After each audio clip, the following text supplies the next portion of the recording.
Hello, you've caught me having a wonderful time. That duck, however, might just fit a cat.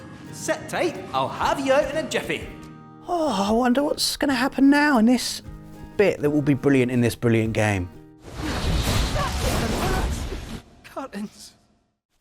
What the fuck? Typical, isn't it? You're having an amazing time in your overleveled power fantasy when all of a sudden you're hit by a difficulty spike the size of Mount Kilimanjaro, coming across enemies that make you feel small and insignificant compared to their hulking might and devastating power. The worst of all are the ones that aren't even bosses. No named health bars for these enemies, no. That would be giving you too much credit for beating them. There's nothing worse, is there, than charging in, thinking you own the place, before being reduced to specks of arrogant dust by a jumped-up henchman, long overdue promotion to the big leagues. In fact, it's getting me so worked up just thinking about it that I've devised an entire list of enemies that fit this description. So, here are 7 ridiculously tough enemies that should be bosses, but aren't. The first entry on this list is the thing that got me thinking about enemies like this in the first place, fighting the Adjudicators as Cait Sith in Final Fantasy VII Rebirth. Now, if you're thinking, Rob, these 2 tiny flying enemies, how are these the first thing on this list? Then you've snitched on yourself for not having played the game. But if instead you're thinking, oh God, Rob, please, no, don't remind me of that, anything but that, then I know you have played the game. The thing is, the Adjudicators aren't technically that difficult. If you were playing as Cloud, or Barrett, or more than one party member, these glorified flying kitchen scales would be batted away like a loose eyelash.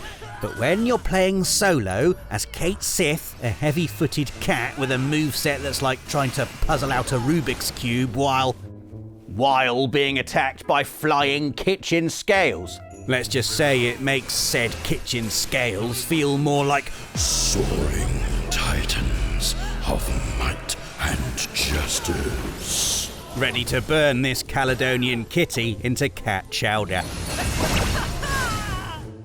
Honestly, first playthrough, I died in this fight more than any other in the game.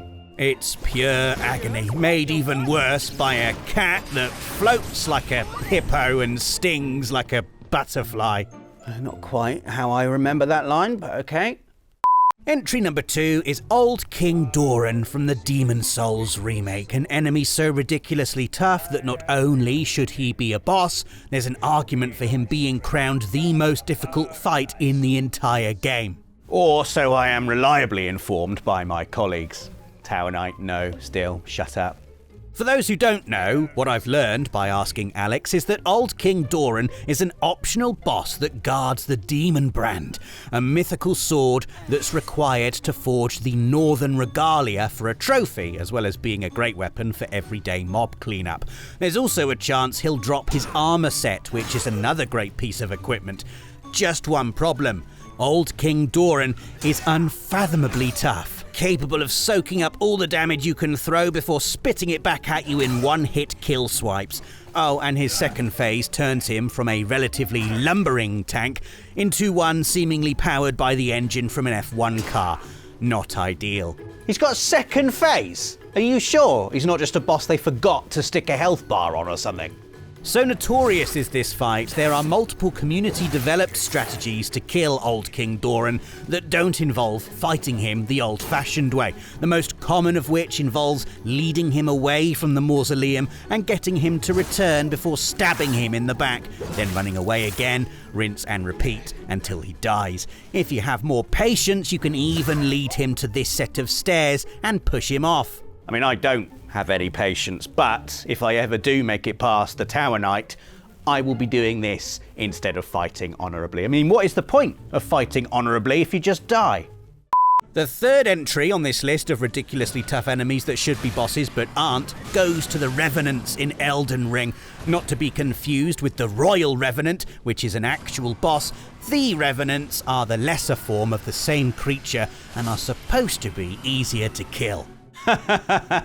That was the knowing laugh of a man who's just looked up Revenants on the Elden Ring wiki.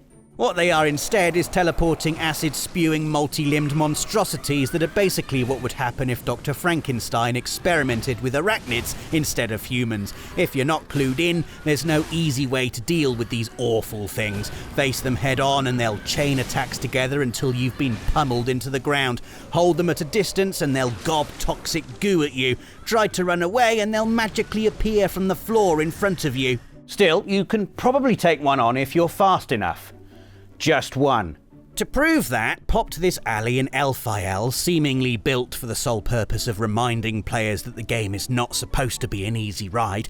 Within this alley are multiple Revenants, meaning you'll be fighting tooth and nail for every successful dodge and tiny slither of damage until you've lost your runes, your patience, and any scrap of willpower to not look up an online strategy for getting past them.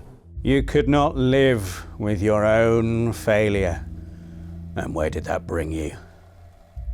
Back to me. A quick Google search later and it turns out area effect heals are their weak spots. Look at this, child's play. So easy it makes you wonder why you were bothered by them in the first place. But you were bothered, weren't you? Because you didn't know the secret. Basically, it's my list and they're staying on it, okay?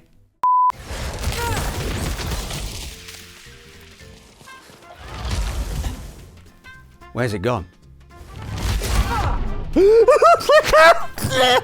This is a typical encounter with the Severed, a ridiculously tough enemy from Returnal that should be a boss, but isn't, but is entry number 4 on our list. In a game filled with disgusting creatures, difficult beasts, and downright sinister encounters, the Severed stand out above them all.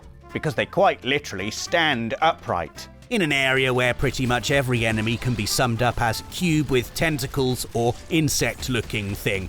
The Severed isn't all bark and no bite either. It's got a big old sword that will do serious damage if it so much as glances you, and some nasty ranged attack rings that are a pain to avoid for even experienced players. But the real issue is the teleportation, which means it can disappear and reappear behind you, ready to bonk you on the head for some big numbers. Hence the,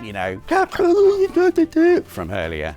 The instinct to dodge can work against you here as well, as dodging to avoid the teleporting at the wrong time will cause you to be hit by the particularly cruel area attack used on reappearing. This must be avoided at all costs. Luckily, a foolproof online strategy suggests counting like this: 1 1000, 2 1000, and then dodge. 1 1000, 2 1000. Oh! Well, how quickly are you supposed to say 1 1000? Entry number 5 on our list is the robot Obelisk from isometric action puzzler Tunic. Don't let the alluring art style and charming woodland locations fool you. This world has some serious darkness hidden underneath. Literally, in the case of these obelisks, which live in a futuristic alien facility deep underground. Sounds like my kind of place, to be fair. Wandering around this eerie location means you'll come across these mysterious rocks without giving them a second glance, until you're locked on a platform with one, and it suddenly grows legs and begins thrashing you within an inch of your little fox life. This pretty much epitomises the ridiculously tough enemies we've covered on this list. Horrible area damage attacks, punishing close range attacks, and heaven forbid you come up against 2 of them. Bear in mind that when you first meet these, you're already on a come down from the panic of the purple alien spiders. Don't ask.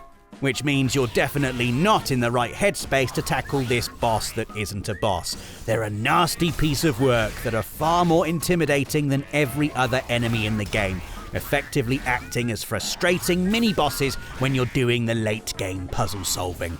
But because they aren't proper bosses, they respawn and wait for you.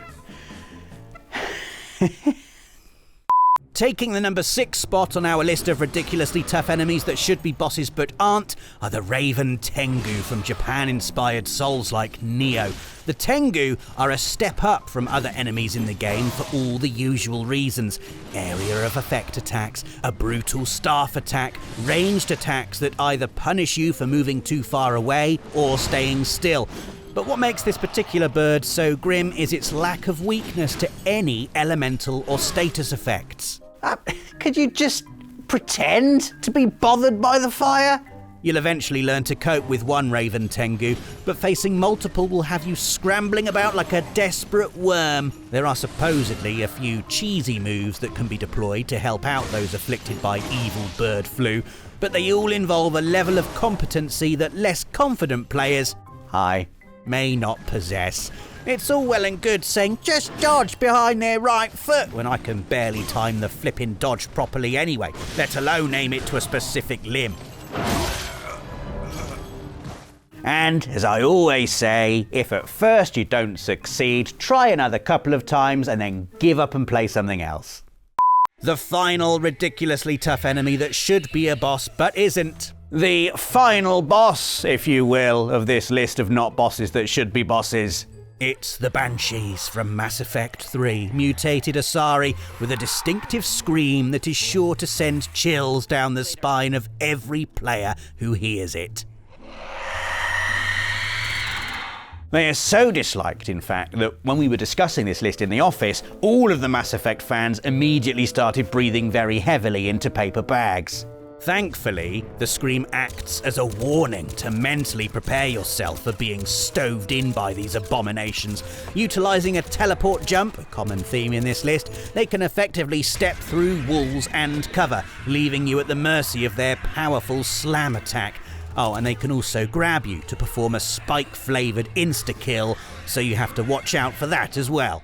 Oh, I hate grab attacks.